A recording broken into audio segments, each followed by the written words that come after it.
বাংলাদেশ ইসলামী ছাত্র শিবির ঢাকা বিশ্ববিদ্যালয় শাখা আনুষ্ঠানিকভাবে স্টেটমেন্ট দিয়ে মাহফুজ এনসিপির রাজনীতি খেয়ে দিল। সহজ ভাষায় যদি বলি, মাহফুজ এনসিপির যে এই ইনফ্যান্ট পলিটিশিয়ান, এদেরকে ঢাবি শিবির বিশাল আকৃতির কিছু বাস ঢুকিয়ে দিল। এতদিন রয়ের অর্থায়নে, আসল ঘটনা কিন্তু পিনাকি ভট্টাচার্য ফাঁস করে দিয়েছেন। দর্শক, ঢাকা বিশ্ববিদ্যালয় শিবির যে স্টেটমেন্ট দিয়েছে, সে স্টেটমেন্ট বিশ্লেষণ করছি। তবে তার আগে পিনাকি ভট্টাচার্যের সর্বশেষ ফেসবুক পোস্ট একটু কানেক্ট করে নিচ্ছি। পিনাকি ভট্টাচার্য স্পষ্ট করে বলেছেন, এই যে জামাত শিবিরের বিরুদ্ধে তোমরা যা বলো বাবারা, এনসিপির আন্ডা বাচ্চারা, তোমরা এগুলো রয়ের কথায় বলো, তোমরা রয়ের খপ্পরে পড়েছো ভাইডি। স্পষ্ট করে বলেছেন, এগুলো ভারতীয় কথা, এগুলো আমরা বুঝি। দর্শক, ভারত, মতি, মাহফুজা নাম, এদেরকে যা বুঝিয়েছে, অথবা টাকা পয়সা বা যে ইনভেস্টমেন্ট যে উদ্দেশ্যে যা ঘটেছিল, এদের যে সুন্দর বন্দোবস্ত, এগুলো সব একদম খেয়ে দিলেন ঢাকা বিশ্ববিদ্যালয় শিবির নেতারা।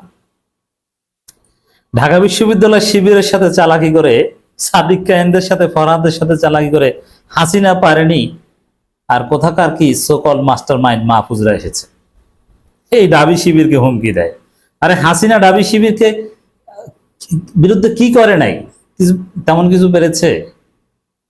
আর মাহফুজরা কি হুমকি দেয়? দর্শক, মজার বিষয়, আমি যদি সংক্ষেপে একটু বলি। প্রথমে, শিবির জাতীয় সঙ্গীত বিরোধী, এটা ছিল প্রচারণার মূল লক্ষ্য। ছাত্রদল, ছাত্র ইউনিয়ন, আরো কিছু ভুইফোর ফেসিবাদের দোসর ছাত্র সংগঠন মিলে রাজু ভাস্কর্যে বসে সেই কথা বলে যায়, শিবির জাতীয় সঙ্গীত বিরোধী। আমরা জাতীয় সঙ্গীত গেয়ে, এই রটার সঙ্গীত গেয়ে শিবিরের প্রতিবাদ করলাম। কিন্তু শিবির বিবৃতিতে জানালো, শাহবাগে যে ঘটনা ঘটেছে জাতীয় সঙ্গীতের বিরোধিতা করা, ওদের এর সাথে আমাদের কোনো সম্পর্কই নেই। এখন কি বলবেন? এবং শিবির বলেছে, ভিডিও ফুটেজ দেখে বা উপস্থিতিদের কাছে জিজ্ঞেস করে এটা সহজেই প্রমাণ করা যায়। এর মানে শিবিরের বিরুদ্ধে একটা মিথ্যা তথ্যের উপর ভিত্তি করে আপনারা এতদিন প্রচারণা চালিয়ে পাকিস্তান বন্দী বানিয়ে দিয়ে এখন মানে রাজু ভাস্কর্যে এর অঠা প্রেম চর্চা করেন, রবীন্দ্র পূজা করেন। এতে কি হয়েছে? শিবিরে কিছু হয়েছে? সাপোজ নৈতিকভাবে আলাপ আলোচনায় অন দি টেবিলে বসলে শিবিরকে জাতীয় সঙ্গীত বিরোধী বলার কোনো জায়গা নেই। আবার জনগণ, ইসলামপন্থীরা এই এনসিপি গ্যাংকে, এই মাহফুজ গংকে পিনাকি কিন্তু রয়ের এজেন্ট বানিয়ে দিয়েছেন। তো এদেরকে ইসলাম বিরোধী, রঠা প্রেমিক মনে করেছে, ভারতের দালাল মনে করে গালাগালি শুরু করেছে। তাহলে লাভ হয়েছে কার?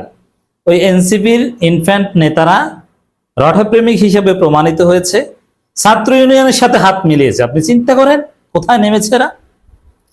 বামপন্থীদের সাথে হাত মিলিয়েছে, ভারতের দালালদের সাথে হাত মিলিয়েছে, ছাত্রদল এখানে লোক সাপ্লাই দিয়েছে। দর্শক, রঠা প্রেমিক হিসেবে নিজেদেরকে প্রমাণ করলো। আবার পিনাকি রয়ের খপ্পরে পড়েছে বলে প্রমাণ করে দিল বা বলে দিল। পিনাকি বলার প্রভাব কি এটা বুঝবেন। পিনাকি যাকে ধরে সে শেষ হয়ে যায়। আর শিবির এদিকে বলল যে জাতীয় সঙ্গীত বিরোধিতা বা এগুলোর সাথে আমাদের কোনো সম্পর্ক নেই। তাহলে একটা মরিচিকের পিছনে রাজনীতি করে নিজেদেরকে ল্যাংটা করে দিল, আর শিবিরে কিছুই হলো না। একদিকে শিবিরের জনশক্তিরে বুঝিয়ে দিয়েছে যে রঠা প্রেম তাদের মধ্যে নাই, আর একদিকে শিবির অফিসিয়াল স্ট্যান্স নিয়েছে যে জাতীয় সঙ্গীত থাকুক বা না থাকুক বা এটা আমাদের কোনো কনসার্ন না, আমরা এর বিরোধিতা না, বিরুদ্ধে পক্ষে এগুলো বলার ফাও সময় আমাদের নেই। কত চমৎকার রাজনীতি, বুঝতে পেরেছেন দর্শক? এভাবে আবার পাকিস্তান পন্থা, তা পাকিস্তান পন্থী বলতে যে কিছু নেই। মাহফুজ চ্যালেঞ্জ দিয়েছে জামাতকে প্রমাণ করতে হবে বা বলতে হবে, ক্লারিফাই করতে হবে, স্পষ্ট করতে হবে 71 প্রশ্নে তাদের অবস্থান কি। তো শিবির তো 71 প্রশ্নের অবস্থান এখানে স্পষ্ট করেছে। শিবির আনুষ্ঠানিক বিবৃতি দিয়ে জানিয়ে দিয়েছে আমরা 71কে ধারণ করি। এখন তো আমরা বলবো এখন চ্যাটের বল, আমাদের বলার কিছু আছে? শিবির জাতীয় সঙ্গীত বিরোধীও না, তারা 71কে ধারণ করে। এখন এই মাহফুজ গং রাজনীতিটা করবে কে নিয়ে? এই যে রাজু ভাস্কর্যে গিয়েছে, অমুক তমুক ছাত্র ইউনিয়নের সাথে হাত পর্যন্ত মিলিয়েছে, লাভটা হলো কি? তোমরা ল্যাংটা হয়ে গেছো। আর শিবিরে তো কিছুই হলো না। শিবির তো 71কে ধারণ করে বলে দিল। এখন জামাতের 1000 বার বলেছে, এটা শিবির বা জামাতের বলতে কোনো আপত্তি নেই, কারণ তারা আসলে 71কে ধারণ করে। 71-এ জামাতের পূর্বপুরুষদের একটা পলিটিক্যাল মিস্টেক ছিল, সেটা যারা পলিটিক্যাল মিস্টেক করেছিল তারা ওই জায়গা থেকে ফিরে এসেছিল। গোলাম আজম নিজেই দুঃখ প্রকাশ করেছিল। এখন কি বলবেন? এর মানে এনসিপি একটা মারা খেলো, আর শিবির এই বিবৃতি দিয়ে একটা আটকাওয়ালা বাস ঢুকিয়ে দিল, আর ওদিকে পিনাকি ভারতের দালাল বলে দিল। এই জন্য আসলে ইনফ্যান্ট ইন্ডাস্ট্রি প্রোটেকশন একটা থিওরি আছে না, শিশু শিল্প সংরক্ষণ করতে হয়। এরা এই নার্সিংটা পায় না, সংরক্ষিত হওয়ার আগেই এরা ধ্বংস হয়ে যাচ্ছে। এদের ভবিষ্যৎ সিপিবি এবি পার্টির মতো হতে পারবে না, কোনো মিত্র নাই এদের। ঢাকা বিশ্ববিদ্যালয় শিবির বিবৃতিটা একটু দেখি। ছাত্র শিবিরকে জড়িয়ে অব্যাহত মিথ্যাচারের নিন্দা ও প্রতিবাদ। আমরা অত্যন্ত উদ্বেগের সাথে লক্ষ্য করছি, সম্প্রতি ফেসিবাদী দল আওয়ামী লীগ নিষিদ্ধের দাবিতে শাহবাগে বিভিন্ন রাজনৈতিক দল, ছাত্র সংগঠন ও ছাত্র জনতা ঐক্যবদ্ধ হয়ে বিক্ষোভ ও অবস্থান কর্মসূচি পালন করেন। কর্মসূচির এক পর্যায়ে জাতীয় সঙ্গীত চলাকালীন সময় গুটি কয়েক ব্যক্তি কর্তৃক বাধা প্রদানের ঘটনার সাথে বাংলাদেশ ইসলামী ছাত্র শিবিরকে জড়িয়ে সংঘবদ্ধ মিথ্যাচার করেছে এক শ্রেণীর স্বার্থান্বেষী মহল। মানে ওর সাথে ছাত্র শিবিরের সম্পর্ক নাই, আর শিবিরের বিরুদ্ধে রাজু ভাস্কর্যে তারা এই ছাত্র ইউনিয়ন ছাত্র দলকে নিয়ে ফেসিবাদের দোসরদের নিয়ে তারা রঠা সঙ্গীত গায়। লাভটা হলো কার? শিবির, অনেকে বলছে শিবির এই বিবৃতি আগে দেয় না কেন? এই লেট বিবৃতি দেওয়াটা ঠিক আছে, লেটের বিবৃতি দিয়ে ওদের ল্যাংটা হতে সময় দিয়েছে, তোমরা মারা খাও তারপর আমরা বিবৃতিটা দিই। শিবির হাসছে পর্দার অন্তরালে, গুটি কয়েক কিছু পোলাপান কোথাকার কি এসেছে, এরা শিবির লোক সাপ্লাই না দিলে এরা ক্যামেরার চাইতে বেশি লোক। এখনকার এই সোশ্যাল মিডিয়ার যুগে যে পরিমাণ ক্যামেরা থাকে, ইউটিউব ফেসবুকের মেইনস্ট্রিম মিডিয়া বাদ দিলাম, তো সব ক্যামেরা যে পরিমাণ, ওর চাইতে বেশি লোক শিবিরের সহায়তা ছাড়া ওরা হাজির করতে পারবে। জাতীয় সঙ্গীত গাইতে কাদেরকে লেগেছে? ছাত্র দলকে লেগেছে, ছাত্র ইউনিয়নকে লেগেছে। দুদিন পর নির্বাচন নিয়ে ক্যাচাল হলে ছাত্র দল ছাত্র ইউনিয়ন আসবে না। ভিডিও ফুটেজ দেখে বাধা প্রদানে সংশ্লিষ্ট ব্যক্তিদেরকে ব্যক্তিগত রাজনৈতিক পরিচয় শনাক্ত করা খুবই সহজসাধ্য কাজ। স্বাভাবিকভাবে ফুটেজে উপস্থিত ব্যক্তিদের মতামত জানা কিংবা প্রত্যক্ষদর্শী কর্তৃক ঘটনার বিবরণ জেনে এই ইস্যুতে প্রতিক্রিয়া জানানো ছিল ছাত্র সংগঠনগুলোর পক্ষ থেকে দায়িত্বশীল ও প্রত্যাশিত আচরণ। উপরন্তু গতকাল সন্ধ্যায় রাজু ভাস্কর্যের পাদদেশে সাধারণ শিক্ষার্থী ব্যানারে শতাধিক শিক্ষার্থী জাতীয় সঙ্গীত গাওয়ার অনুষ্ঠানে উপস্থিত ছিলেন। উক্ত অনুষ্ঠান ছাত্রদল, ছাত্র ইউনিয়ন, গণতান্ত্রিক শিবির কিন্তু পরিচয় ফাঁস করে দিল।